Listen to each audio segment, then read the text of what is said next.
ഹൃദയപൂർവം ഭാഗം 86. അപ്പോൾ താൻ അങ്ങോട്ട് പോവില്ല.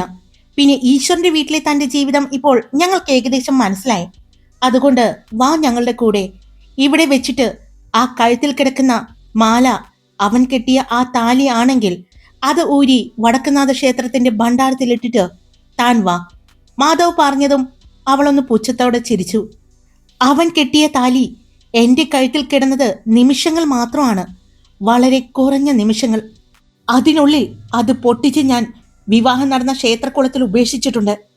ദേഷ്യത്തോടെയും വെറുപ്പോടെയും അവൾ പറഞ്ഞത് കേട്ട് എല്ലാവർക്കും അവളുടെ മാനസികാവസ്ഥ എന്താണെന്ന് മനസ്സിലാകുന്നുണ്ടായിരുന്നു. അപ്പൊ പിന്നെ പേടിക്കാനില്ല, പോകാം നമുക്ക്, ഉദയൻ പറഞ്ഞു. എന്നാൽ അവളുടെ കഴുത്തിൽ ഒരു താലി ഇല്ല എന്നറിഞ്ഞപ്പോ എന്താണെന്ന് പോലും അറിയാതെ മനസ്സ് ഒന്ന് സന്തോഷിച്ചതായി ശരത്തിന് തോന്നി. ഞാൻ ഞാൻ വന്നാൽ പിന്നെ എനിക്കൊരു തിരിച്ചു വരവ് ഇങ്ങോട്ട് ഉണ്ടാകില്ല. പിന്നെ അതുമൂലം നിങ്ങൾക്കുണ്ടാകാൻ പോകുന്ന പ്രശ്നങ്ങൾ നിങ്ങൾ നിസ്സാരമായി കാണരുത്. എനിക്ക് നിങ്ങളുടെ ഒപ്പം വരാൻ സന്തോഷമേ ഉള്ളൂ. എൻ്റെ ലച്ചു എവിടെയാണോ ഉള്ളത് അവിടെ എനിക്ക് ജീവിക്കാൻ സന്തോഷം മാത്രമേ ഉള്ളൂ. പക്ഷെ ഇപ്പോൾ അവളൊരു കുടുംബത്തിൻ്റെ ഒരു ഭാര്യയാണ്, മരുമകളാണ്, ഏട്ടത്തിയാണ്. അങ്ങനെ കുറെ സ്ഥാനങ്ങളുണ്ട്. അവിടേക്ക് ഞാൻ വന്നാ അത് ശരിയാവില്ല. അതുകൊണ്ട് ഞാൻ ഇവിടെ നിന്നോളാം. എനിക്ക് ചുറ്റും ഇപ്പോ നിങ്ങളൊക്കെയില്ലേ. ഇപ്പൊ എനിക്ക് ജീവിക്കാൻ ഒരു സന്തോഷം തോന്നുന്നുണ്ട്, ധൈര്യവും തോന്നുന്നുണ്ട്. അതുകൊണ്ട് നിങ്ങൾ ധൈര്യമായിട്ട് പോയിട്ട് വാ. ഞാനുണ്ടാകൂ ഇവിടെ. എപ്പോൾ കാണണമെന്ന് തോന്നിയാലും ഇങ്ങോട്ട് വന്നാൽ മതി. ഞാൻ ഇവിടെ തന്നെ ഉണ്ടാകും, ദേവിക പറഞ്ഞു. വേണ്ട വേണ്ട ദേവു, നീ നീ ഇവിടെ നിൽക്കണ്ട. നീ എൻ്റെ ഒപ്പം വാ. ഇനി നിനക്ക് എൻ്റെ കൂടെ, നീ പറഞ്ഞതുപോലെ ഞാനൊരു മരുമകളാണ്. ആ വീട്ടിൽ നിനക്ക് ബുദ്ധിമുട്ടാണെങ്കിൽ ആ നാട്ടിൽ നിനക്ക് സുരക്ഷിതമായ ഒരു വീട് ഞങ്ങൾ റെഡിയാക്കി തരാം. ഞങ്ങളുടെ കൺമുന്നിൽ നീ ഉണ്ടാകും സുരക്ഷിതയായി. അല്ലേ മാധവേട്ടാ? ലക്ഷ്മി ചോദിച്ചതും മാധവ് പുഞ്ചിരിയോടെ ലക്ഷ്മിയുടെ കയ്യിൽ പിടിച്ചുകൊണ്ട്, അതെ, ഞങ്ങളുടെ എല്ലാം സഹോദരിയായിട്ടാണ് ഞങ്ങൾ വിളിക്കുന്നത്. കൂടെപ്പറപ്പ് പോലെ ഞങ്ങൾ നോക്കിക്കൊള്ളാം.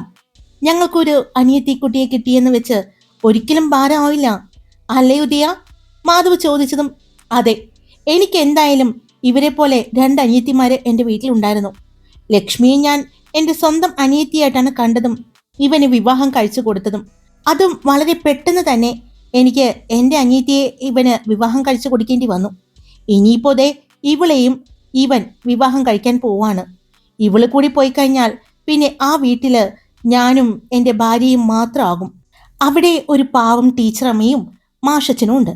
അവർക്ക് ഒരു മകളായിട്ടും എനിക്കൊരു അനിയത്തിയായിട്ടും ഇവൾക്ക് ഒരു നാത്തൂനായിട്ടുമാണ് ഞാൻ വിളിക്കുന്നത്. അതുകൊണ്ട് വേറെ വീടൊന്നും എടുക്കുന്നതിനെ കുറിച്ച് ഞാൻ ചിന്തിക്കുന്നില്ല. ഉദയൻ അത് പറയുമ്പോൾ ദേവികയുടെ കണ്ണുകൾ നിറഞ്ഞൊഴുകുന്നുണ്ടായിരുന്നു. അതുപോലെ തന്നെ ലക്ഷ്മിയുടെയും. പക്ഷേ ഞാൻ ഞാൻ എങ്ങനെയാണ് അവിടെ, എന്ത് പേരിലാണ് ഞാൻ അവിടെ വന്ന് താമസിക്കുന്നത്? അതുമാത്രമല്ല, സന്ദീപേട്ടൻ്റെ വീട്ടിൽ ഇടയ്ക്കിടെ ഈശ്വരവും ഹരിയും വരുന്നുണ്ട്. അവിടെ വരുമ്പോൾ എന്നെ കണ്ട അത് അത് പ്രശ്നമാവില്ലേ? അതുകൊണ്ടാണ് ഞാൻ പറഞ്ഞത് വേണ്ട എന്ന്. ഒന്നും ഉണ്ടാവില്ല, ഒന്നും സംഭവിക്കാതെ ഞങ്ങൾ നോക്കിക്കൊള്ളാം. എന്തായാലും ഇനി ഇതിലും വലുതൊന്നും നിങ്ങളുടെ ജീവിതത്തിൽ വരാനില്ല. നിങ്ങൾ 2 പേരും ഒരു സ്ഥലത്തുണ്ടെങ്കിൽ ഞങ്ങൾക്ക് ധൈര്യം തന്നെയാണ്. 2 പേരും 2 സ്ഥലത്താകുമ്പോൾ ഞങ്ങളുടെ ശ്രദ്ധ 2ഇടത്തേക്ക് പോകും. ഇതാവുമ്പോൾ നിങ്ങൾ 2 പേരും ഒരു സ്ഥലത്ത് തന്നെ നിന്നാൽ ഞങ്ങൾക്ക് നിങ്ങളെ കൂടുതൽ ശ്രദ്ധിക്കാനും നിങ്ങളെ അവരിൽ നിന്നും രക്ഷിക്കാനും പറ്റും, നവീനാണ് പറഞ്ഞത്. വാ ദേവു, ഞങ്ങൾ എല്ലാവരും വിളിക്കുകയല്ലേ. പിന്നെ തനിക്ക് അവിടെ ഒരു ജോലി ഞാൻ റെഡിയാക്കി വെച്ചിട്ടുണ്ട്. മാധവ് പറഞ്ഞതും എല്ലാവരും ഞെട്ടലോടെ മാധവിനെ നോക്കി. കാരണം മാധവ് അക്കാര്യം ആരോടും പറഞ്ഞിട്ടുണ്ടായിരുന്നില്ല. എന്ത് എന്ത് ജോലിയോ മാധവേട്ടാ? അതെ, ശരത്തിന്റെ ഒരു ഫ്രണ്ടിന്റെ അച്ഛൻ നമ്മുടെ പാലക്കാട് ഒരു പ്രൈവറ്റ് സ്കൂൾ നടത്തുന്നുണ്ട്. അവിടേക്ക് ഒരു അധ്യാപികയെ വേണമായിരുന്നു. അതുകൊണ്ട് ആ വേക്കൻസിയിലേക്ക് ഞാൻ തൻ്റെ പേര് പറഞ്ഞു വെച്ചിട്ടുണ്ട്. അവിടെ വന്ന ചെറിയൊരു ഇന്റർവ്യൂ ഉണ്ട്. അത് കഴിഞ്ഞാൽ തനിക്ക് അവിടെ ജോയിൻ ചെയ്യാം ടീച്ചറായിട്ട്. അപ്പോ ഞങ്ങളുടെ ചെലവിൽ ജീവിക്കുന്നതായിട്ട് ദേവുന് തോന്നുകയില്ല. ഇനി എന്താ, പോരുകയല്ലേ? മാധവ് ചോദിച്ചു. പിന്നല്ലാതെ, ഇനി ഒന്നും നോക്കണ്ട മാധവേട്ടാ. വിനോദേട്ടാ, വണ്ടി എടുത്തോ. പോകുമ്പോ ഏതെങ്കിലും ഒരു നല്ല റെസ്റ്റോറന്റിൽ കയറി ഭക്ഷണം കഴിച്ച് നമുക്ക് ഈ യാത്ര കൊല്ലങ്കോട് നിർത്തിയാൽ മതി, ഗംഗ പറഞ്ഞു. പിന്നീട് എല്ലാവരുടെയും ചുണ്ടില് ഒരു പുഞ്ചിരിയായിരുന്നു. എന്നാൽ ശരത്തിന് ഒരു ആശ്വാസമാണ് തോന്നിയത്. കാരണം മാധവിൽ നിന്നും ദേവികയെക്കുറിച്ച് 2 ദിവസമായി കേൾക്കുന്നു. മാധവ് പറഞ്ഞത് അനുസരിച്ചിട്ടാണ് തന്റെ സുഹൃത്തിനെ വിളിച്ച് അവന്റെ സ്കൂളിൽ ഒരു അധ്യാപികയുടെ വേക്കൻസിയിലേക്ക് ദേവികയ്ക്ക് വേണ്ടി റെക്കമെൻഡ് ചെയ്യുന്നത്. അപ്പോഴേ മാധവ് കുറച്ച് കാര്യങ്ങൾ പറഞ്ഞെങ്കിലും ഇന്നാണ് മുഴുവനായിട്ടും കേൾക്കുന്നത്, ദേവിക എന്താണെന്ന് അറിയുന്നതും. അന്ന് പറഞ്ഞു കേട്ടപ്പോഴേ കാണണമെന്ന് ഒത്തിരി ആഗ്രഹിച്ചിരുന്നു. മനസ്സിലെവിടെയോ ഒരു സഹതാപമോ എന്തൊക്കെയോ ഉണ്ടായിരുന്നു. കൂട്ടത്തിൽ ദേവിക എന്ന ഒരു രൂപവും. ഇന്ന് ഫോണിൽ സംസാരിച്ചു കൊണ്ട് തിരിഞ്ഞപ്പോൾ കണ്ട ആ പെൺകുട്ടിക്ക് താൻ ദേവികയ്ക്ക് കൊടുത്ത മുഖമായിരുന്നു എന്ന് തോന്നിയിരുന്നു. പക്ഷെ യാദൃച്ഛികമായി അത് ദേവിക തന്നെയായിരുന്നു എന്ന് ലക്ഷ്മി ചേർത്ത് പിടിച്ചപ്പോഴാണ് മനസ്സിലായത്. തന്റെ മനസ്സിൽ മറ്റെന്തൊക്കെയോ ചിന്തകൾ രൂപപ്പെടുന്നതായിട്ട് അവന് തോന്നി. അതെ, ചെറിയൊരു പ്രശ്നമുണ്ട്. ഏട്ടൻ ജോലി ശരിയാക്കി, പക്ഷേ ദേവികയുടെ സർട്ടിഫിക്കറ്റ് എല്ലാം വേണ്ടേ അവിടെ ഇന്റർവ്യൂവിന് പോകുമ്പോൾ? ഇഷാനി ചോദിച്ചതും അത് ശരിയാണല്ലോ മാധവേട്ട, ഗംഗയും പറഞ്ഞു. ദേവികയുടെ സർട്ടിഫിക്കറ്റ് സ്കൂളിലാണോ? ഉദയൻ ചോദിച്ചു. ഇല്ല, അത് അവരുടെ തന്നെ സ്കൂളായതുകൊണ്ട് സർട്ടിഫിക്കറ്റ് കാണിച്ചു എന്നല്ലാതെ അതവിടെ വെക്കേണ്ടി വന്നിട്ടില്ല. അത് മാത്രമല്ല, സർട്ടിഫിക്കറ്റുകളെല്ലാം എൻ്റെ കയ്യിൽ തന്നെയുണ്ട്. ഞാനത് വീട്ടിൽ നിന്ന് പോരുമ്പോൾ എപ്പോഴും എനിക്ക് ആവശ്യമായ എൻ്റെ രേഖകൾ, Aadhaar card, driving licence, bank passbook, PAN card, school സർട്ടിഫിക്കറ്റുകൾ, കോളേജ് സർട്ടിഫിക്കറ്റുകൾ എല്ലാം ഞാൻ എൻ്റെ ബാഗിൽ തന്നെ കൊണ്ട് നടക്കാറുണ്ട്. അത് എന്തിനാണെന്ന് ചോദിച്ചാൽ എനിക്കറിയില്ല. അതെപ്പോഴും എൻ്റെ ബാഗിൽ തന്നെ കാണും.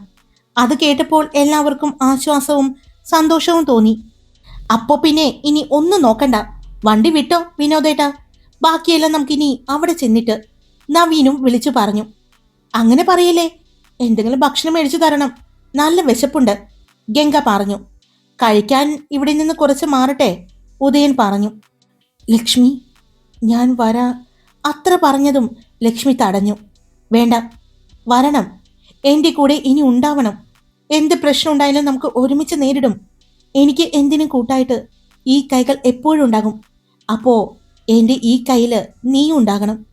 ലക്ഷ്മി പറഞ്ഞുകൊണ്ട് വലത് കൈയിൽ മാധവിനെയും ഇടത് കൈയിൽ ദേവികയെയും പിടിച്ചു. അപ്പോഴേക്കും വിനോദ് വണ്ടിയെടുത്തിരുന്നു. അതെ, നമുക്ക് ദേവികയ്ക്ക് ഡ്രസ്സുകളെല്ലാം എടുക്കണം. അത് അവിടെ ചെന്നിട്ട് നമുക്കൊരു ടെക്സ്റ്റൈൽസിൽ പോയി എടുക്കാം. ദേവിക വരണ്ട തൽക്കാലത്തേക്ക്, ഞങ്ങൾ പോയി എടുത്തോളാം, ഇഷാനി പറഞ്ഞു. ഇതിപ്പോ കാമുകൻ കാമുകിയെ തട്ടിക്കൊണ്ടു പോകുന്നത് പോലെ ഉണ്ട് അല്ലേ? പെൺകുട്ടി വീട്ടിൽ നിന്നും ജോലിക്ക് പോകുന്നു എന്ന് പറഞ്ഞു വരുന്നു. വന്ന അതേ ഡ്രസ്സോട് കൂടി ചെക്കനും ചെക്കൻ്റെ വീട്ടുകാരും കൂട്ടുകാരും കൂടി വന്ന് തട്ടിക്കൊണ്ടു പോകുന്നു. നല്ല രസമുണ്ടല്ലേ? ഈശാനി പറഞ്ഞു. അതിന് ഇതിൽ ചെക്കനില്ലല്ലോ, ഗംഗ പറഞ്ഞു. ആരു പറഞ്ഞു ചെക്കനില്ലെന്ന്? ഇതിലിനി ഒരു പെണ്ണില്ലാത്തത് നമ്മുടെ ശരത്തേട്ടന് മാത്രമാണ്. ബാക്കി എല്ലാവർക്കും ജോഡിയുണ്ട്. വിനോദേട്ടന്റെ ജോഡി നാട്ടിലുണ്ടല്ലോ, അതുകൊണ്ട് വേണമെങ്കിൽ ശരത്തേട്ടന് ഒരു കൈ നോക്കാം. ഈശാനി പറഞ്ഞതും എല്ലാവരും ശരത്തിനെ നോക്കി. എന്നാൽ മുഖത്ത് ദേഷ്യമോ യാതൊരു ഭാവവ്യത്യാസവും ഇല്ലാതെ ചെറിയൊരു പുഞ്ചിരിയോടെ ഇരിക്കുകയായിരുന്നു ശരത്ത്. അത് കണ്ടതും മാധവും ഉദയനും പരസ്പരം നോക്കി. കാരണം ശരത്ത് ദേഷ്യപ്പെടും എന്നാണ് കരുതിയത്. പക്ഷെ ആ മുഖത്ത് ഒരു പുഞ്ചിരി കണ്ടപ്പോഴാണ് അവർക്ക് അത്ഭുതമായി തോന്നിയത്. എന്നാൽ അത് കേട്ട ദേവിക പെട്ടെന്ന് തന്നെ മുഖം കുനിച്ചിരുന്നു. അങ്ങനെ അവിടെ നിന്ന് കുറച്ചു ദൂരം പോയി കഴിഞ്ഞതും ദേവികയുടെ ഫോൺ റിങ് ചെയ്തു. അത് കേട്ടതും എല്ലാവരും അവളെ ശ്രദ്ധിച്ചു. അവളുടെ മുഖത്തെ പേടി വ്യക്തമായതും ഫോൺ എടുക്ക്, ഉദയൻ പറഞ്ഞു. ദേവിക പേടിയോടെ ബാഗിൽ നിന്നും ഫോൺ എടുത്തു. ഫോണിലെ നമ്പർ കണ്ടപ്പോൾ ആശ്വാസം തോന്നി. സ്കൂളിൽ നിന്നാണ്, കൂടെ പഠിപ്പിക്കുന്ന ഒരു ടീച്ചറാണ്. ദേവിക പറഞ്ഞുകൊണ്ട് അവരെ നോക്കി. ഫോൺ എടുക്ക്, സ്കൂളിൽ കാണാത്തത് കൊണ്ട് വിളിക്കുന്നതായിരിക്കും. ഇന്ന് വരുന്നില്ല എന്ന് മാത്രം പറഞ്ഞാൽ മതി. സന്ദീപ് പറഞ്ഞതും അവൾ ഫോൺ എടുത്ത് ഇന്ന് വരുന്നില്ല എന്ന് പറഞ്ഞു. കാരണം ചോദിച്ചെങ്കിലും തീരെ വയ്യാത്തത് കൊണ്ടാണ് എന്ന് മാത്രം പറഞ്ഞുകൊണ്ട് ഫോൺ കട്ട് ചെയ്തു. അതെ, ആ ഫോൺ ഇങ്ങ് തന്നെ എന്ന് പറഞ്ഞ് ഫോൺ വാങ്ങി. വിനോദേ, തൃശ്ശൂർ മാർക്കറ്റിന്റെ അവിടെ ഒന്ന് വണ്ടി നിർത്തണേ, മാധവ് പറഞ്ഞതും അതിന് അടുത്തെത്തിയിരുന്നു. മാധവ് വണ്ടിയിൽ ഇരുന്നു കൊണ്ട് തന്നെ ചുറ്റും നോക്കി. പച്ചക്കറി വന്നിരിക്കുന്ന ലോറി കണ്ടതും വിനോദ് ആ വണ്ടിയുടെ അടുത്ത് കൊണ്ടുപോയി നിർത്ത്, മാധവ് പറഞ്ഞു. വിനോദ് മാധവ് പറഞ്ഞതുപോലെ തന്നെ വണ്ടിയുടെ അടുത്ത് കൊണ്ടുവന്ന് നിർത്തി. മാധവ് ഫോൺ ഓഫ് ചെയ്തുകൊണ്ട് അവരുടെ വണ്ടിയുടെ മുകളിൽ കിടന്ന പായയുടെ ഉള്ളിലേക്ക് ഫോൺ ഗ്ലാസ് വഴി തല പുറത്തേക്ക് ഇട്ടുകൊണ്ട് വച്ചു. ഇനി പോകാം, മാധവ് പറഞ്ഞു. കൊള്ളാം, നന്നായിട്ടുണ്ട്. സിനിമ കാണുന്നതിന്റെ ഗുണം ഇപ്പോഴാണ് പുറത്തു വരുന്നത്, നവീൻ പറഞ്ഞു. കുറച്ച് ദൂരം കൂടി പോയി കഴിഞ്ഞതും നമുക്ക് ഭക്ഷണം വണ്ടിയിലേക്ക് വാങ്ങിയാലോ? ഉദയൻ ചോദിച്ചു. വേണ്ട, നമുക്ക് പോയിരുന്ന് കഴിക്കാം. നമ്മൾ ആരെയാണ് പേടിക്കേണ്ടത്? അന്വേഷിച്ച് വന്നാലും പേടിക്കണ്ട. പ്രായപൂർത്തിയായ ഒരു പെണ്ണാണ് ദേവിക. അത് മാത്രമല്ല, ഒരു അധ്യാപിക കൂടിയാണ്. അതുകൊണ്ട് ഇനി പേടിച്ച് മാറിയിരിക്കേണ്ട ആവശ്യമില്ല. എന്നാലും പെട്ടെന്ന് നമ്മുടെ അടുത്തേക്ക് എത്തണ്ട എന്ന് കരുതിയാണ് ഞാൻ ഫോൺ മാറ്റിയത്. ഫോൺ നമ്മുടെ കയ്യിലാണെങ്കിൽ അവർക്ക് നമ്മുടെ അടുത്ത് എത്തുക തന്നെ ചെയ്യും. എത്തിയാൽ മാത്രമേ ഈ പ്രശ്നം നമുക്ക് പരിഹരിക്കാനും പറ്റൂ. അല്ലെങ്കിൽ ജീവിത അവസാനം വരെ ഇവര് രണ്ടുപേരും പേടിച്ചുകൊണ്ടേയിരിക്കും, മാധവ് പറഞ്ഞു. അത് ശരിയാണ് മാധവ് പറഞ്ഞത്. എന്നാണെങ്കിലും ഇതിനൊരു അവസാനം കാണണ്ടേ? സന്ദീപ് പറഞ്ഞു. എന്തായാലും സന്ദീപിനെ വിളിച്ച് കാര്യങ്ങൾ പറയും. പിന്നെ പറ്റുമെങ്കിൽ സന്ദീപ് വൈകിട്ടോ അല്ലെങ്കിൽ നാളെ രാവിലെയോ തറവാട്ടിലേക്ക് ഒന്ന് പോര്. സംഭവങ്ങൾ നമുക്കൊന്ന് അറിയാമല്ലോ, ഉദയൻ പറഞ്ഞു. ഉറപ്പായിട്ടും ഞാൻ വരും. അത് മാത്രമല്ല, സിത്താര വരുമ്പോൾ ഞാൻ കാണാൻ ചെന്നില്ലെങ്കിൽ അത് വലിയൊരു പ്രശ്നമാകും. അതുകൊണ്ട് ഞാൻ എന്തായാലും വൈകുന്നേരം ഇങ്ങോട്ട് വരും. അപ്പോ ഇവിടെയുള്ള കാര്യങ്ങൾ എനിക്ക് അറിയാൻ പറ്റും, സന്ദീപ് പറഞ്ഞു. അങ്ങനെ നല്ലൊരു റെസ്റ്റോറന്റിന്റെ അടുത്ത് വിനോദ വണ്ടി നിർത്തി. എന്നാലും വിനോദേട്ടനെ സമ്മതിക്കണം, ഇത് ഏതൊക്കെ വഴിയിലൂടെയാണ് പോകുന്നത് എന്ന് ഒരു പിടിയുമില്ല. എന്തായാലും ഇനി അവരുടെ ആളുകൾ അന്വേഷിച്ച് ഇറങ്ങിയാലും കണ്ടുപിടിക്കാൻ കുറച്ച് പാടുപെടും. വിനോദ് മെയിൻ റോഡ് അല്ലാതെ മറ്റു വഴികളിലൂടെയാണ് വണ്ടിയെടുത്തത്. വിനോദിന്റെ ഡ്രൈവിംഗ് സ്കില്ല് നന്നായിട്ട് അറിയാവുന്നത് കൊണ്ടും വിനോദിന് അറിയാത്ത വഴികൾ ഇല്ല എന്ന് മാധവിന് അറിയാവുന്നത് കൊണ്ടുമാണ് വിനോദിനെ തന്നെ ഈ ദൗത്യം മാധവ് ഏൽപ്പിച്ചത്. ഒരു പുഞ്ചിരിയോടെ വിനോദ് വണ്ടിയിൽ നിന്നും ഇറങ്ങി ഒരു കണ്ണ് ചിമ്മി കാണിച്ചു. എല്ലാവരും ഭക്ഷണം കഴിക്കാനായിട്ട് ആ റെസ്റ്റോറന്റിലേക്ക് കയറി. കൈ കഴുകി വന്ന് ഭക്ഷണം കഴിക്കാൻ ഇരിക്കുമ്പോൾ ശരത്തിന്റെ തൊട്ടടുത്തുണ്ടായിരുന്ന സീറ്റിൽ ദേവിക ഇരുന്നത്. ദേവികയുടെ മുഖത്ത് ടെൻഷൻ ഉണ്ടെങ്കിലും ബാക്കിയുള്ളവരുടെ മുഖത്ത് യാതൊരു ടെൻഷനും ഉണ്ടായിരുന്നില്ല. എന്നാൽ ഭക്ഷണം കഴിക്കുന്നതിന്റെ ഇടയിലും ശരത്ത് ദേവികയെ ശ്രദ്ധിക്കുന്നുണ്ടായിരുന്നു. എന്നാൽ ശരത്തിനോട് എന്തോ പറയാനായി മുഖമുയർത്തിയ ഉദയൻ കാണുന്നത് ശരത്ത് അടുത്തിരിക്കുന്ന ദേവികയെ നോക്കിക്കൊണ്ടിരിക്കുന്നതാണ്. അതും ഭക്ഷണം കഴിക്കുന്നതിന്റെ ഇടയിൽ. 1-2 പ്രാവശ്യമായപ്പോൾ അവൻ അടുത്തിരുന്ന മാധവിന്റെ കയ്യിൽ ഒന്ന് തട്ടി. മാധവ് അവന്റെ മുഖത്തേക്ക് നോക്കിയതും കണ്ണുകൊണ്ട് ശരത്തിനെ കാണിച്ചു. മാധവ് നോക്കിയപ്പോഴും ശരത്ത് ദേവികയെ നോക്കുന്നതാണ് കാണുന്നത്. അതും നോക്കിക്കൊണ്ടിരിക്കുകയാണ്. പിന്നെ ഉദയനും മാധവും പരസ്പരം നോക്കി ഒന്ന് ചിരിച്ചു. തൊണ്ട ശരിയാക്കുന്നത് പോലെ ഒരു ശബ്ദം എടുത്തുകൊണ്ട് ഉദയൻ, ഇനിയിപ്പോ ദേവിക മിസ്സിംഗ് ആണ് എന്ന് വിളിച്ചു പറഞ്ഞാൽ മാത്രമേ ഈശ്വർ അന്വേഷണം നടത്തി തുടങ്ങൂ. ആദ്യം ദേവിക തന്റെ വീട്ടിലേക്ക് പോയിരിക്കുന്നത് എന്നായിരിക്കും കരുതുന്നത്. അത് കഴിഞ്ഞിട്ടായിരിക്കും പിന്നെ അന്വേഷണം നടത്തുക. എന്തായാലും വൈകുന്നേരത്തോടു കൂടി മാത്രമേ ദേവിക മിസ്സിംഗ് ആണ് എന്ന് എല്ലാവരും അറിയൂ.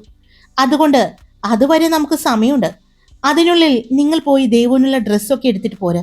സമയം മാറ്റി വയ്ക്കണ്ട, പോകുന്ന വഴിക്ക് തന്നെ എടുക്കാം, ഉദയൻ പറഞ്ഞു. അത് ശരിയാണ്, ഇനിയിപ്പോ അതിനായിട്ട് ഒരു സമയം മാറ്റി വെക്കേണ്ട. ഇപ്പോഴാണെങ്കിൽ മഴയല്ലേ, അതുകൊണ്ട് നമുക്ക് പോണ വഴിക്ക് തന്നെ എടുക്കാം. നിങ്ങൾ വണ്ടിയിലിരുന്നാൽ മതി, ഞങ്ങൾ പോയി എടുത്തിട്ട് വരാം, ഗംഗ പറഞ്ഞു. എന്നാ പിന്നെ അത് മതി. അല്ല ശരത്തെ, നിനക്ക് ഡ്രസ്സ് എടുക്കണോ? മാധവ് ചോദിച്ചു. എടുക്കണം, ശരത്ത് പെട്ടെന്ന് തന്നെ പറഞ്ഞു. മാധവേ, മിക്കവാറും ഒരു താലി കൂടി മേടിച്ചാൽ മതിയായിരുന്നു എന്ന് തോന്നുന്നു, ഉദയൻ പറഞ്ഞതും. അടുത്ത് തന്നെ വാങ്ങേണ്ടി വരുമെന്ന് എനിക്ക് തോന്നുന്നു, മാധവും പറഞ്ഞു. ഭക്ഷണം കഴിച്ച് അവർ അവിടെ നിന്നും വണ്ടിയെടുത്തു. ഇപ്പോഴും വിനോദ് അവർക്ക് ആർക്കും പരിചയമില്ലാത്ത പല വഴിയിലൂടെയാണ് പോകുന്നത്. കിഡ്നാപ്പിംഗ് നടത്തി നല്ല പരിചയമുള്ളത് പോലെയാണല്ലോ വിനോദേട്ട പോക്ക് കണ്ടിട്ട്, ഗംഗ പറഞ്ഞു. പിന്നെ ഒരു കാര്യമുണ്ട്, ശാലുവിന്റെ വീട് അവിടെ അടുത്തായതുകൊണ്ട് തട്ടിക്കൊണ്ടു പോകുന്ന നാടകമൊന്നും നടത്തേണ്ടി വരില്ല. ഒന്ന് പോയി വിളിക്കേണ്ട ആവശ്യമുള്ളൂ, ശാലു വന്നിരിക്കും. അല്ലേ വിനോദേട്ടാ, ഗംഗ പറഞ്ഞു. നീ പോടി, ഡ്രൈവിംഗിന്റെ ഇടയിലും വിനോദ് വിളിച്ചു പറഞ്ഞു. എന്നാൽ ഉദയൻ വണ്ടിയിൽ കയറിയപ്പോൾ മുതൽ ഇടയ്ക്കിടയ്ക്ക് ശരത്തിനെ നോക്കുന്നുണ്ടായിരുന്നു. അത് തിരിച്ചറിഞ്ഞതുപോലെ തൊട്ടടുത്തിരുന്ന മാധവ്, നീ എന്താ ഉദ്ദേശിക്കുന്നത്? വേറെ ഒന്നുമല്ല, അവന് അവളെ ഇഷ്ടമാണെങ്കിൽ തിരിച്ച് അവൾക്കും അവനെ ഇഷ്ടമാണെങ്കിൽ അങ്ങ് നടത്തി കൊടുക്കാം. എന്റെ വീടിന് ഭയങ്കര പോസിറ്റീവ് വൈബാണെന്ന് തോന്നുന്നു. ലക്ഷ്മി കൊച്ച് അവിടെ വന്ന് നിന്നു, നീ അതിനെ തട്ടിയെടുത്തു. ഇപ്പൊ ദേവിക അവിടെ വന്ന് നിൽക്കാൻ പോകുന്നു. മിക്കവാറും ഇവൻ തട്ടിയെടുക്കുമെന്നാണ് എനിക്ക് തോന്നുന്നത്, ഉദയൻ പറഞ്ഞതും മാധവ് ചിരിച്ചു പോയി. അങ്ങനെ വിനോദ് ഒരു ഇട റോഡിൽ നിന്നും മെയിൻ റോഡിലേക്ക് വണ്ടി കയറ്റി. കുറച്ചു ദൂരം പോയതും വലിയൊരു ടെക്സ്റ്റൈൽസിന്റെ മുന്നിൽ എത്തി. വണ്ടി പാർക്കിങ്ങിൽ ഇടുന്നില്ല, ഞങ്ങൾ ഇവിടെ എവിടെയെങ്കിലും ഒതുക്കാം. നിങ്ങൾ പോയി ഡ്രസ്സ് എടുത്തിട്ട് വാ. ശരത്, നീയും വിനോദും കൂടി പോയാൽ മതി അവരുടെ കൂടെ, ഉദയൻ പറഞ്ഞു. അത് ശരിയാണ്, നിങ്ങൾ പോയിട്ട് വാ. ഇറങ്ങുന്നതിന് മുമ്പ് മാധവ് പോക്കറ്റിൽ നിന്നും അവന്റെ കാർഡ് എടുത്ത് ലക്ഷ്മിക്ക് കൊടുത്തു. പിൻ നമ്പർ അറിയോ? മാധവ് ചോദിച്ചു. അറിയാം, എന്റെ കയ്യിലുണ്ട് ക്യാഷ് എന്ന് പറഞ്ഞ് അപ്പോൾ തന്നെ ദേവിക ബാഗ് തുറന്നു. അവളുടെ കാർഡ് എടുക്കാൻ പോയതും, അത് തൽക്കാലം കൊച്ചിന്റെ കയ്യിലിരിക്കട്ടെ, ഇത് ഞങ്ങള് ആങ്ങളമാർ എല്ലാവരും കൂടി വാങ്ങിത്തരുന്നതായിട്ട് കണ്ടാ മതി, അല്ലേ ശരത്തെ? പെട്ടെന്ന് ഉദയൻ ചോദിച്ചതും ശരത്തിന്റെ മുഖം മാറി. അവൻ വേഗം വണ്ടിയിൽ നിന്നും ഇറങ്ങിയതും, ആങ്ങള എന്ന് പറഞ്ഞത് പിടിച്ചില്ലട മോനെ, ഉദയൻ മാധവിനോട് പറഞ്ഞു. നീ മിക്കവാറും അവന്റെ കയ്യിൽ നിന്ന് വാങ്ങാനുള്ള എല്ലാ സാധ്യതയും ഞാൻ കാണുന്നുണ്ട്, മാധവ് പറഞ്ഞു. ഒന്നും ഉണ്ടാവില്ല. എന്നാലും ഇത്ര പെട്ടെന്ന് പ്രണയം പൂത്ത് തളർക്കുവോ? ഉദയൻ ചോദിച്ചു. പെട്ടെന്നൊന്നുമല്ല, ഞാൻ ദേവികയെ പറ്റി പറഞ്ഞിട്ടുണ്ടായിരുന്നു. അങ്ങനെയാണല്ലോ അവന്റെ കൂട്ടുകാരനെ വിളിച്ച് റെക്കമെൻഡ് ചെയ്തത്, മാധവ് പറഞ്ഞു. ഓ, അക്കാര്യം ഞാൻ മറന്നു. എന്തായാലും നല്ല ജോഡിയാണ്, കൊള്ളാം. ദേവൂട്ടി കൂടി സമ്മതിക്കുകയാണെങ്കിൽ അടിപൊളിയായനെ, അല്ലേ മാധവ? പിന്നല്ലാതെ, മാധവും പറഞ്ഞു. 1.5-2 മണിക്കൂറായിട്ടും ഇവരെ കാണുന്നില്ലല്ലോ, എനിക്ക് ദേഷ്യം വരുന്നുണ്ട്, ഉദയൻ പറഞ്ഞു. ഇപ്പൊ വരും. ഈ പെണ്ണുങ്ങളെയും കൊണ്ട് സ്വർണ്ണക്കടയിലും തുണിക്കടയിലും പോകാൻ ഇത്ര മടി എനിക്ക് എന്താണെന്ന് നിനക്ക് മനസ്സിലായോ? ഉദയൻ മാധവിനോട് ചോദിച്ചതും, ദേവികയ്ക്ക് കൂട്ടായി ഇരുന്ന സാന്ദ്ര ക്യാഷ് പോകുമെന്ന് കരുതിയിട്ടല്ലേ ഉദയേട്ടാ? അവൾ പറഞ്ഞത് കേട്ടതും അവൻ, ഓ പിന്നെ, നിന്നെ ഞാൻ എന്ന് വിവാഹം കഴിച്ചോ അന്ന് മുതല് എന്റെ ബഡ്ജറ്റിന്റെ താളം തെറ്റിയതാണ് മോളെ.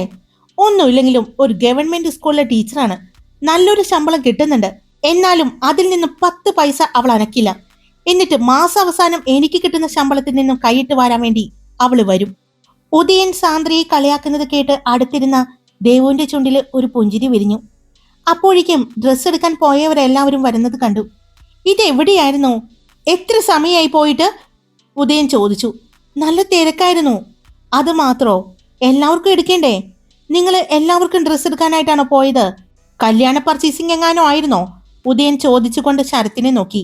ഇല്ല, ഇതിപ്പോ ഞങ്ങൾക്കും എടുത്തു, പിന്നെ ദേ ശരത്തേട്ടൻ എടുത്തു. പിന്നെ ശരത്തേട്ടൻ വീട്ടിലെ എല്ലാവർക്കും ഡ്രസ്സ് എടുത്ത് വന്നപ്പോ വൈകിയതാണ്. അതെന്തിനാ വീട്ടിലെ എല്ലാവർക്കും എടുക്കുന്നത്? നിന്റെ കല്യാണം എങ്ങാനും ആയോ ശരത്തെ? ഉദയൻ ചോദിച്ചു. ആയെങ്കില് നിനക്ക് എന്താ കുഴപ്പം? നീ കുറെ നേരമായല്ലോ എന്നെ ഇട്ട് വാരാൻ തുടങ്ങിയിട്ട്, ശരത്ത് ചോദിച്ചതും, ചുമ്മാ ഒരു രസം.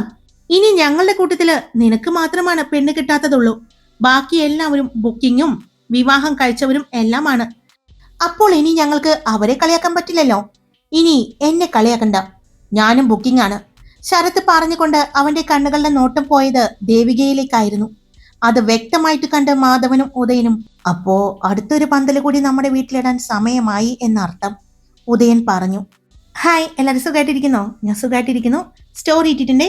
ഇഷ്ടപ്പെട്ട ലൈക്ക് ചെയ്യാനും ഹൈപ്പ് ചെയ്യാനും നിങ്ങളുടെ അഭിപ്രായങ്ങൾ കമന്റ് ചെയ്യാനും സബ്സ്ക്രൈബ് ചെയ്യാതെ കേൾക്കുന്നവരുണ്ടെങ്കിൽ സബ്സ്ക്രൈബ് ചെയ്യാനും മറക്കല്ലേ. Love you all. It's me Karthika.